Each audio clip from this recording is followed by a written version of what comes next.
Bonjour, c'est Ursule encore. On est le 20 décembre 2024. Alors, je viens sonner la trompette aujourd'hui encore et je viens proclamer le retour de notre Seigneur Jésus-Christ. Amen et alléluia, soyons tous bénis, n'est-ce pas?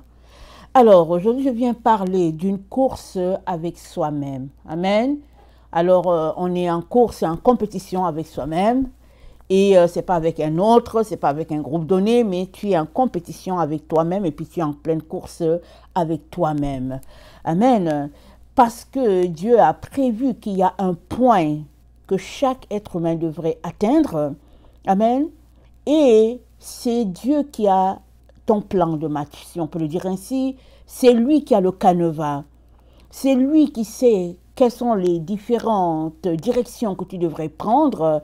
Et les obstacles sur ton chemin, il te les révèle au fur et à mesure. Amen. Parce que si Dieu te montrait, n'est-ce pas, tous les obstacles qui sont là, placés, n'est-ce pas, afin de t'empêcher d'arriver, tu démissionnerais dès le point de départ. Dès le départ, tu démissionnerais. Tu dirais non et non, je ne peux pas m'y rendre, non, ça n'a pas d'allure. Alors, Dieu est un bon père. Alors, ce qu'il fait, c'est que il vient à ton secours, il marche avec toi, n'est-ce pas? Cette marche-là qu'il a établie, mais tu es en pleine course avec toi-même. Parce qu'il y a aussi la donnée temps qui est là, qui est vraiment, écoutez, ça fait partie, n'est-ce pas, de comment Dieu a conçu notre monde. Il y a la donnée qui est là, la donnée temps qui est là, et nous avons déjà vu que c'est une parcelle de l'éternité que Dieu nous a offert. Amen. Alors, il a pris une parcelle, une portion, n'est-ce pas, de l'éternité, il a mis à ta disposition. Alors, voilà. Et dans cette parcelle-là, tu es appelé, n'est-ce pas, à accomplir tout ce que Dieu a prévu pour toi dans le timing bien déterminé, pas au-delà, n'est-ce pas? Tu dois entrer, n'est-ce pas, à l'intérieur de ce temps-là. C'est exactement comme quand les professeurs nous donnent un travail. On te dit, l'examen, c'est un examen de 4 heures. Ça commence à 8 heures, ça finit à midi. Et puis, en dedans de 4 heures, tu devrais, n'est-ce pas, remettre au professeur toutes les explications qu'il t'a demandé de donner. Et le professeur, à lui aussi, il a la responsabilité, pendant ces 4 heures-là, de soumettre les étudiants à un questionnaire qui prouve qu'il a enseigné, exemple, pendant 4 mois. Alors, tout est là. En 4 heures, tu devrais remettre au professeur ce qu'il t'a appris en 4 mois. Et si tu n'arrives pas, n'est-ce pas, à entrer dans ton temps, voilà, tu seras pénalisé. Peut-être que ton examen, tu le feras à 75%, peut-être que tu le feras, je ne sais pas à combien, mais voilà, tu seras pénalisé. Alors, donc, nous sommes en course avec nous-mêmes et Dieu a mis à notre disposition un véhicule. Et ce véhicule s'appelle l'humilité. Alors, dans Colossiens 3, le verset 12, voilà ce que l'apôtre Paul dit. Il dit, ainsi donc, comme des élus de Dieu saint et bien-aimés, revêtez-vous d'entrailles de miséricorde, de bonté, d'humilité, de douceur et de patience. Alors, il parle aux élus, c'est-à-dire ceux-là qui ont donné leur vie à Jésus-Christ et puis qui ont décidé, n'est-ce pas, de marcher à sa suite. Alors, Paul leur dit, voilà comment vous devez vous comporter. Vous devez pratiquer, n'est-ce pas, avoir en vous la miséricorde, l'humilité, la douceur, la patience.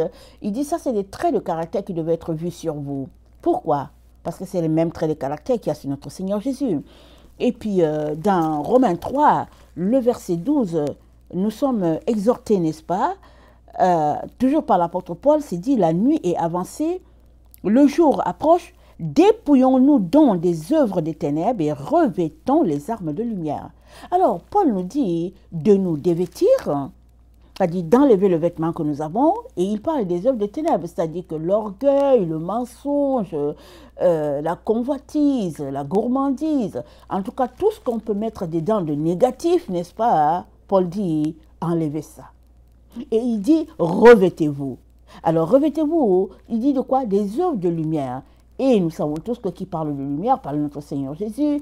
Et les œuvres de lumière, nous savons que c'est la bonté, l'amour, la bénignité, c'est-à-dire tout ce que nous avons appris si nous avons fait notre catéchisme, tout ce que nous avons appris si nous avons fait notre école le dimanche, ou bien, n'est-ce pas, comment nous avons grandi, parce qu'il fut un temps, n'est-ce pas, où quand tu vas à l'école, pas besoin d'aller dans une école de confession religieuse ou pas, on sait que, ben voilà, on ne devait pas se comporter comme ça, il devait être poli, et puis la politesse, la gentillesse, et puis en tout cas, on peut continuer de les énumérer, on n'en finirait pas de les énumérer, parce que tellement on a été éduqués d'une certaine manière, dans un certain respect, n'est-ce pas, de l'adulte, de la société, et puis bien voilà.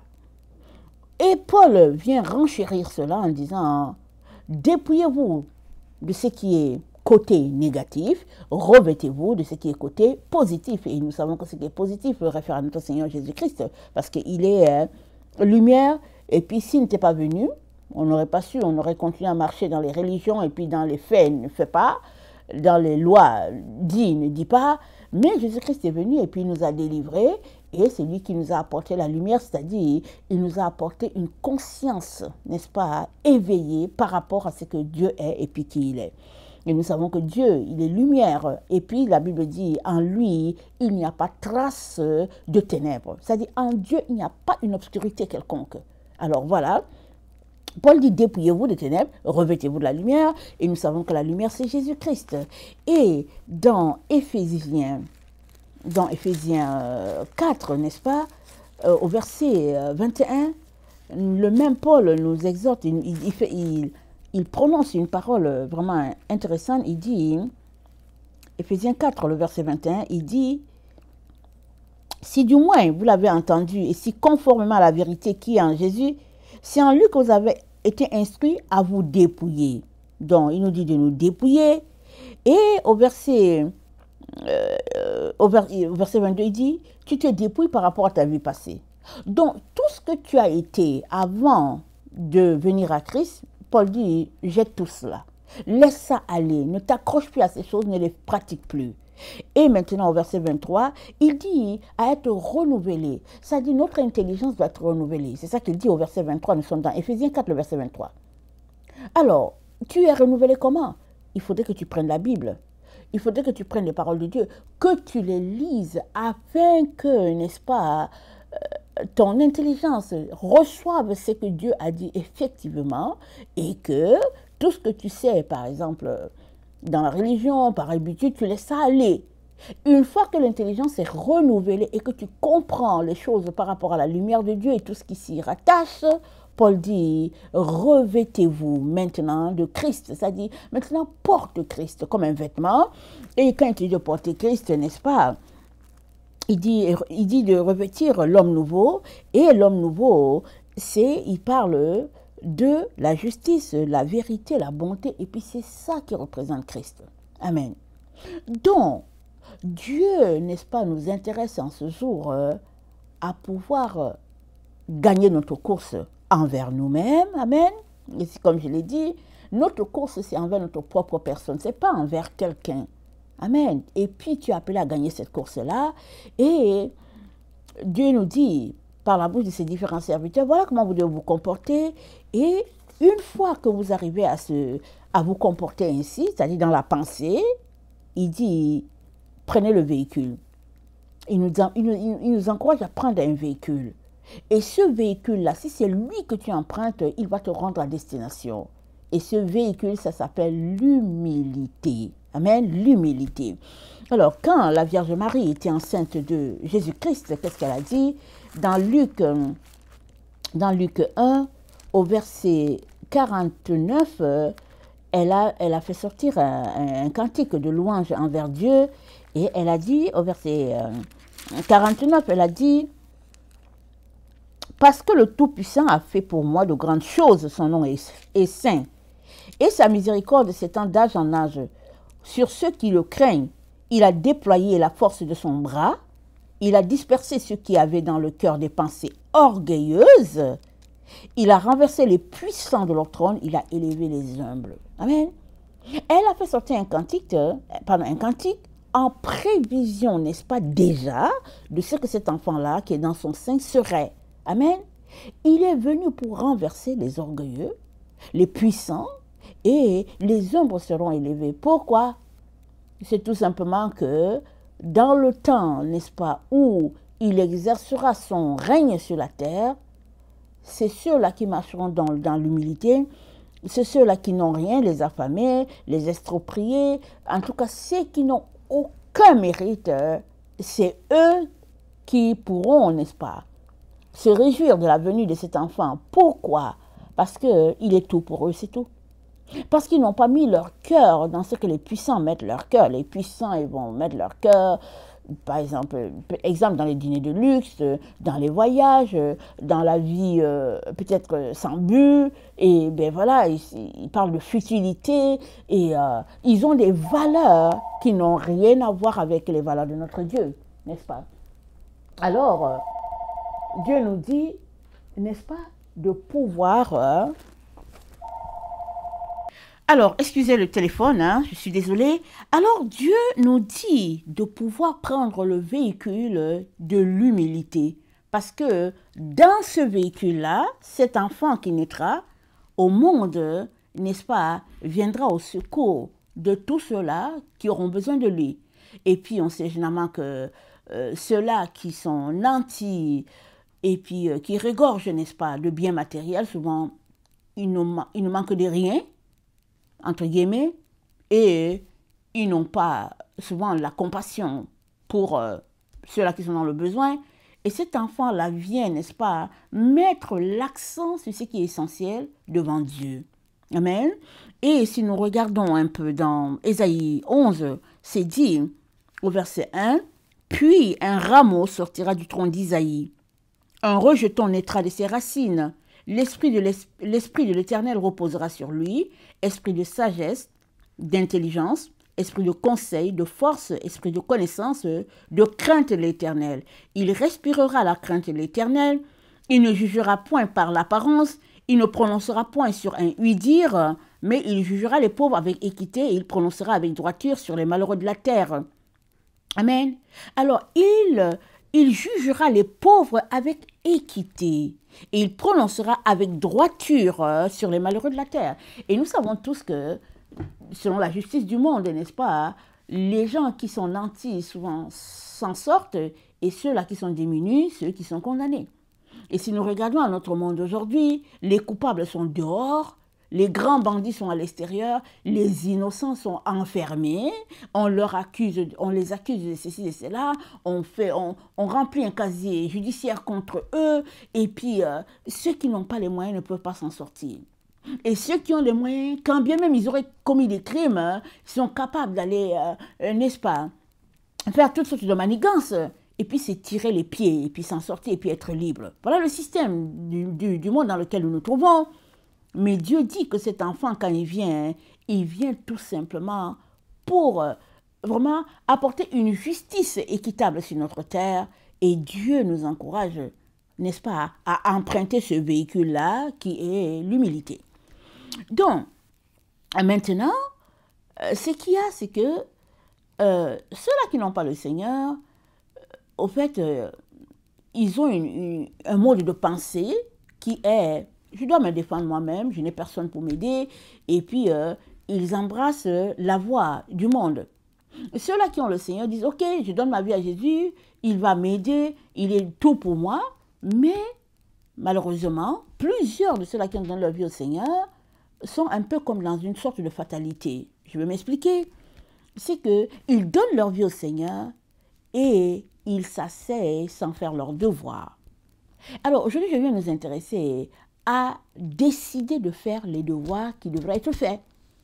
Alors, quand Dieu nous dit d'emprunter le véhicule qu'on appelle humilité, il est tout simplement en train de nous dire de choisir de marcher dans l'humilité. Amen. C'est une marche. C'est une façon de faire.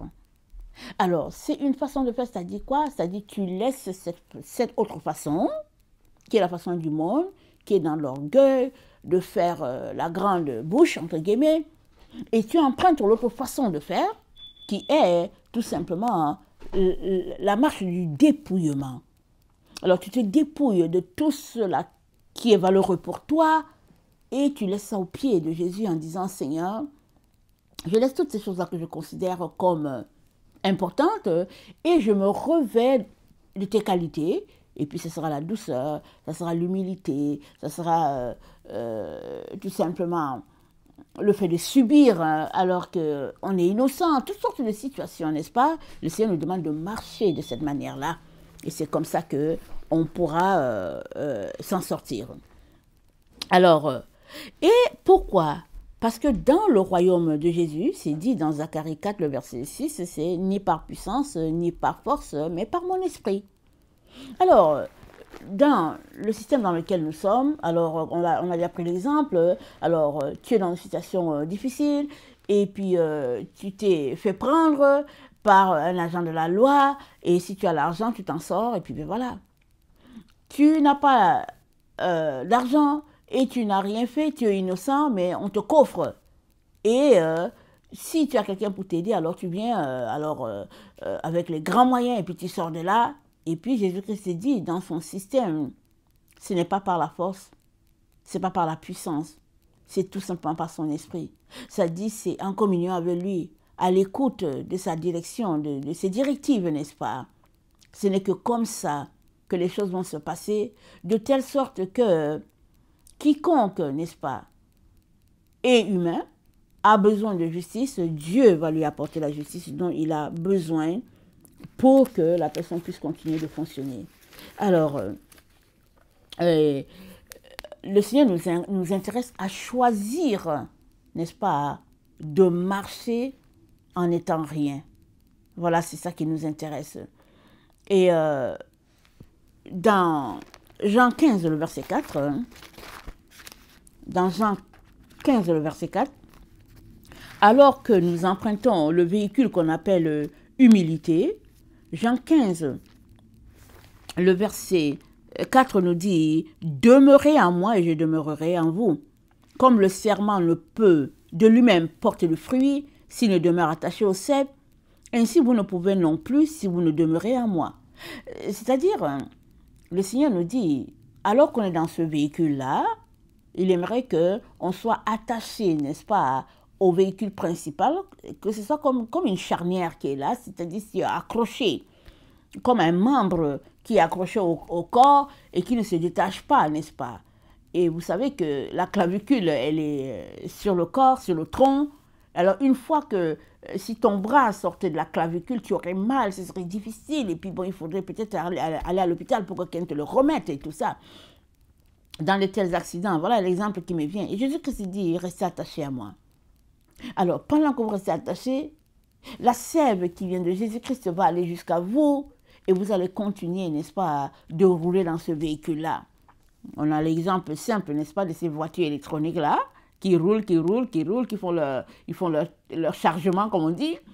À un moment donné, il faudrait qu'il y ait une station qui charge à quelque part. Parce que s'il n'y en a pas et que le conducteur a mal calculé, alors la voiture sera garée. Et puis s'il a un cellulaire, il appellera quelqu'un pour venir prendre la voiture et puis l'amener à un endroit où on charge, n'est-ce pas? Et c'est exactement ça que Dieu est en train de nous dire. Il nous dit, ne perdez pas votre chargement. Ne perdez pas cela. Demeurez dans ce véhicule-là qu'on appelle l'humilité et nous allons nous y rendre. Pourquoi? Parce que c'est un choix de ta part. Dieu ne te force pas. Il a dit, renonce à toi-même et suis-moi. Dans suis-moi là qu'il dit, il y a quelque chose que tu devrais faire. C'est pas vrai que tu n'as rien à faire. C'est ça l'erreur de plusieurs personnes qui disent, ok, j'ai donné ma vie à Jésus, ils ont les mains croisées, ils font plus rien et ça approche, n'est-ce pas, la paresse. Ça approche la paresse, la léthargie, et puis finalement, leur vie n'est rien, absolument rien. Et puis, c'est dit, j'ai donné ma vie à Jésus, et c'est pas de ça qu'il est question. Oui, tu as donné ta vie à Jésus, oui, Jésus-Christ est mort pour toi, il a payé, et puis il t'a propulsé dans le royaume de lumière, mais à l'endroit où tu es, je suppose que c'est le point P, tu as besoin de tout faire pour te rendre à ton point Z. Et ton point Z ne sera pas forcément le point Z de Martine, ce ne sera pas forcément le point Z de Christophe, mais toujours est-il que chacun a son point A et son point Z, et le point Z, n'est-ce pas, hein, finit toujours dans la présence de Dieu, dans la lumière, et tu as besoin d'arriver à ton point Z. Amen, c'est ça que Dieu est en train de nous dire. Et Jésus-Christ a dit aux disciples donc, dans Jean 15, le verset 16, il leur dit, ce n'est pas vous qui m'avez choisi, mais moi je vous ai choisi, et je vous ai établi afin que vous alliez. Amen. Jésus-Christ te dit, moi je t'ai choisi. Et comment? Il est mort pour toi. Alors que tu ne savais rien, il était déjà mort. C'est-à-dire que quand tu es né, Jésus-Christ est déjà mort pour toi. Donc il t'a choisi. Maintenant il dit, parce que moi je t'ai choisi, il dit, comporte-toi donc de manière à ne pas négliger ce sacrifice-là. Il n'est pas en train de marchander quelque chose avec toi, il n'est pas en train de t'enquiquiner, mais il est en train de te dire que c'est fragile, n'est-ce pas? Le fait que toi, un humain, tu aies choisi de marcher avec le Seigneur, c'est fragile. Pourquoi? Parce que tu vis dans un monde rempli de combats. C'est fragile. Et la manière pour toi de solidifier, n'est-ce pas, ton engagement, c'est de te dépouiller. Jésus-Christ ne te laissera jamais tomber. Mais tu as besoin, n'est-ce pas, de poser des actions pour demeurer dans ce véhicule-là appelé, n'est-ce pas, humilité. Tu as besoin. Et puis, donc, dans le psaume 119, le verset 67, le roi David dit, avant d'avoir été humilié, je m'égarais. Mais maintenant, je suis revenu sur le droit chemin. Alors, le roi David est en train de nous dire, l'humilité là, c'est la voiture qui ramène les cœurs à Dieu. C'est une voiture extraordinaire, n'est-ce pas? C'est une voiture extraordinaire.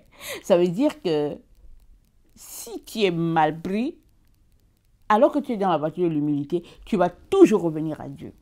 La seule manière pour que tu ne reviennes pas à lui, c'est que entre-temps, tu choisis d'emprunter la voiture de l'orgueil. Et cette voiture-là, elle va t'envoyer loin de Dieu. Parce qu'elle est remplie, n'est-ce pas, de pensées contraires à celles de Dieu. Et pour que tu ne puisses pas t'égarer, pour que tu ne puisses pas te tromper de voiture, Dieu te dit, emprunte cette voiture-là où c'est écrit humilité. Là-dedans, tu te rendras à destination. Alors que tu es dans cette voiture qu'on appelle humilité, le Seigneur te présentera tes spots de destination. Parce que jusqu'à ce que tu te rendes à Dieu, tu as des spots, des stations où tu t'arrêtes. Et à ces stations où tu t'arrêtes, c'est comme si tu t'arrêtes à une station, tu prends ton GPS pour regarder, est-ce que je suis dans la bonne orientation? Très souvent, tu te rendras compte par toi-même que, tiens, il y a quelque chose qui ne va pas. Oui, tu peux arriver que tu es dans une bonne orientation, tu peux aussi arriver que tu es dans l'orientation fausse, c'est pas grave. Tant que tu es dans la voiture qu'on appelle l'humilité, le Seigneur Jésus-Christ te dira comment faire ta sortie pour revenir et puis repartir, n'est-ce pas? Il est là pour ça. L'erreur à ne pas faire, c'est dire, ok, moi je suis fatigué de cette voiture qu'on appelle l'humilité, je suis fatigué des différents spots qui sont là, moi je sors de cette voiture. Oui, tu peux sortir de la voiture qu'on appelle humilité et aller prendre la voiture qu'on appelle orgueil. Et là, c'est direction carrément contraire. Alors, le Seigneur Jésus-Christ, donc, nous encourage, n'est-ce pas, à emprunter ce véhicule-là qu'on appelle l'humilité. Et surtout, c'est une décision à chaque jour. On est aujourd'hui le 20. Hier, amen, tu avais décidé de marcher dans l'humilité, peut-être. Aujourd'hui, tu dois encore décider de marcher dans l'humilité. Ou bien, je suppose qu'aujourd'hui, tu as décidé de marcher dans l'humilité. Alors, marche dans l'humilité jusqu'à la fin de la journée. Et quand viendra demain, choisis encore la marche d'humilité. Amen. Et maintenant, tu peux dire, c'est quoi la marche d'humilité? Il faudrait donc que tu prennes ta Bible, que tu ailles lire. que tu prennes du temps avec le Seigneur, que tu prennes des exemples comme le cas de David, que tu prennes les exemples des personnes dites humbles comme notre Seigneur Jésus-Christ. Et pendant que tu vas prendre leurs exemples, la Bible dit, tu vas les imiter. Paul dit, imitez-moi comme moi j'ai imité Christ. Imiter Christ, n'est-ce pas? C'est le but, la destination de chacun d'entre nous. Et nous sommes, n'est-ce pas, appelés à nous exercer. Amen. Si tu veux te rendre quelque part, tu ne peux pas rester là pour dire, ok, je me rends, et puis bon, je ne sais pas comment, tu traînes les pieds, et puis tu... Non. Tu veux te rendre, n'est-ce pas? Parce que c'est quoi le titre? C'est une course avec nous-mêmes. Ça veut dire que tu es dans ton propre marathon. Toi-même, toi seul, tu es à ton propre marathon. Parce que l'arbitre, c'est qui? C'est Jésus-Christ. Alors, tu as besoin de savoir quelles sont les conditions. Et l'apôtre Paul, écrivant à Gaius, dit que je souhaite que tu prospères à tous égards et que tu sois en santé et qu'on prospère l'état de ton âme. Alors, nous savons que nous sommes âme, nous savons que nous sommes esprit, nous savons que nous sommes corps. Donc, tu as ces trois éléments-là qui doivent être en harmonie. Alors, si ton esprit est vraiment éveillé dans le Seigneur et que ton âme est en parfaite santé, ton corps devrait automatiquement suivre. Mais si ton corps a un problème, il y a un signal ici qu'il y a quelque chose qui ne va pas, certainement au niveau de ton âme. Exemple, n'est-ce pas? Je pense que ton corps ne donne pas bien. Je pense qu'il y a en tout cas, ça ne fonctionne pas bien. Je suppose que tu es juste courbaturé. Mais pour mettre ton corps en santé, tu as besoin de faire du sport. Ces temps-ci, les sports sont très coûteux, mais tu n'as pas besoin de faire un sport coûteux. Il suffit juste que tu te mettes à marcher. Il suffit juste que tu puisses de ta maison faire du workout. Ou bien il suffit que tu fasses de l'étirement. Tu peux t'asseoir faire de l'étirement pendant 45 minutes. Ça, c'est du sport.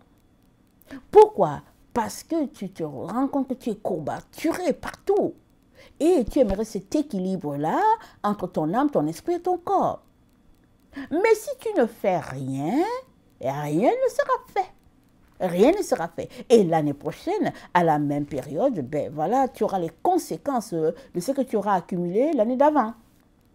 J'ai lu un article, n'est-ce pas, il y a quelques années, qui disait que ce que nous sommes cette année, c'est 70% de ce que nous avons consommé l'année dernière. Alors si l'année dernière, tu as bien mangé, tu as mangé des légumes, des fruits et tout, tu seras en santé. 70% de ton corps, ce sera ça. Mais si tu n'as pas bien mangé et tout, alors voilà, tu as les conséquences qui sont là devant toi, mais ne t'abats pas sur ces conséquences-là. Lève-toi, apporte un changement. Change ton alimentation, change ta manière de penser, change ta manière de parler, change, par exemple, les gens que tu côtoies. C'est-à-dire, décide d'apporter le changement par toi-même. Amen. Alors que tu es dans le véhicule qu'on appelle humilité.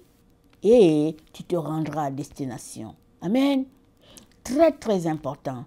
Il est essentiel de prendre de nouvelles résolutions. Parce que sans résolution, rien ne sera fait. Rien ne sera fait. Et Jésus-Christ est là, il te regarde. Il te regarde. Il ne veut que t'aider. Mais il faudrait encore que tu choisisses de sortir de la mentalité selon laquelle il n'y a rien à faire. Et ça, ce n'est pas vrai, par exemple.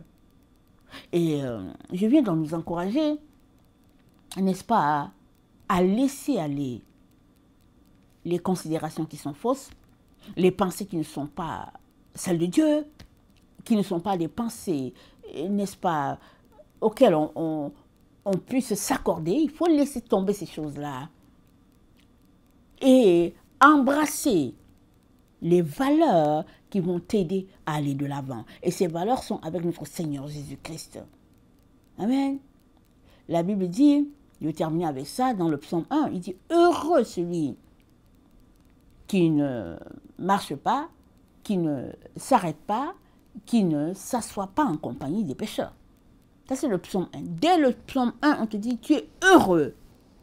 Si tu ne marches pas avec certains types de personnes, si tu ne t'assois pas, et puis si tu ne t'arrêtes pas, donc c'est à toi de faire un brief, n'est-ce pas, autour de toi pour dire mais qu'est-ce qui se passe, de faire un check-in par toi-même Parce que souvent, on est tellement attaché à nos amis, on est tellement attaché à nos habitudes, et puis qu'on en fait même une idole, et on est là-dedans.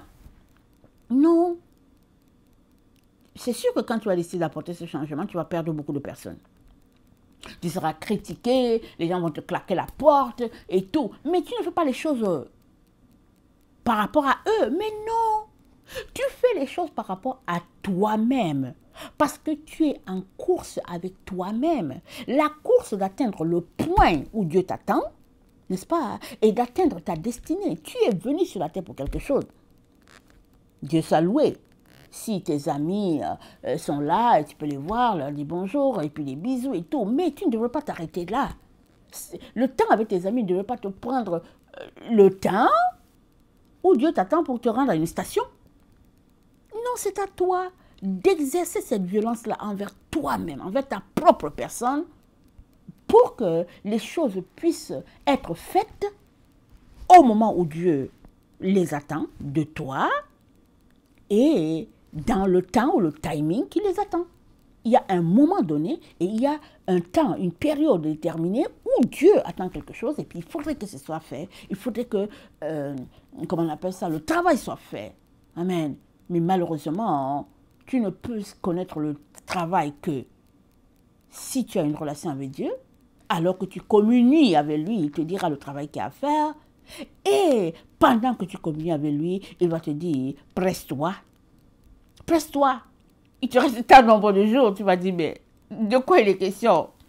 Ce que je vous apporte là aujourd'hui, ça m'a pris plein d'années avant de saisir. Parce que Jésus-Christ, il m'a souvent dit, presse-toi. Je ne savais pas pourquoi il me disait de me presser. Il m'a souvent dit, il te reste tant nombre de temps et puis de jours. Mais je ne sais pas de quoi il est question. Mais alors que je viens devant lui pour dire, Seigneur, dis-moi, et puis c'est quoi? Il me disait de quoi il était question. Il te reste tant nombre de jours pour te rendre ici à tel endroit et puis à telle adresse. Donc ça veut dire que c'est des choses bien précises que Dieu a prévues dans son agenda qu'on puisse accomplir. Mais cela ne peut être fait. Et si on a une relation avec lui, parce que ce n'est pas ton voisin qui va te le dire, ce n'est pas ton père, ce n'est pas ta mère, ce n'est pas ta femme, ce n'est pas ton mari qui vont te dire ce que tu as à faire. C'est Dieu. Parce que lui, il t'a créé et tu es le puzzle vraiment de sa merveilleuse tapisserie. Et lui, il sait où il t'a placé. Tu ne peux pas savoir. Est-ce que tu es au centre? Dans quel coin du bord droit tu es? Par quel côté? Il n'y a que Dieu qui va te le dire.